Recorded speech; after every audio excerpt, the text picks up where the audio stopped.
Les électeurs de 15 États américains et des Samoa américaines se rendront aux urnes ce mardi 5 mars, ce que l'on appelle ici le Super Tuesday.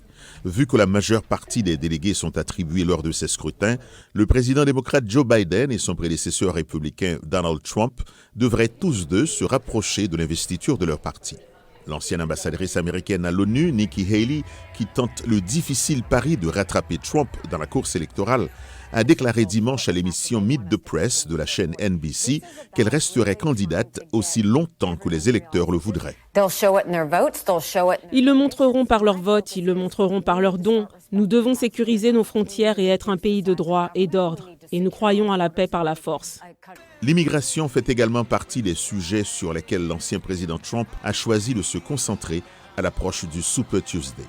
Pas une seule vie américaine innocente ne doit être perdue à cause de la criminalité des migrants. Il faut y mettre un terme. Nous devons aller voter parce que nous voulons une forte participation le 5 novembre. Nous devons leur faire savoir que nous sommes en train en marche, nous allons de l'avant et nous ne nous arrêterons pas. Le président Biden, qui s'est rendu à la frontière du Texas la semaine dernière, accuse Trump de faire échouer un projet de loi bipartisan sur la sécurité frontalière. Samedi dernier, la première dame Jill Biden a fait la lumière sur un autre sujet qui, selon elle, devrait être pris en compte par les électeurs avant le Super Tuesday, les droits reproductifs des femmes.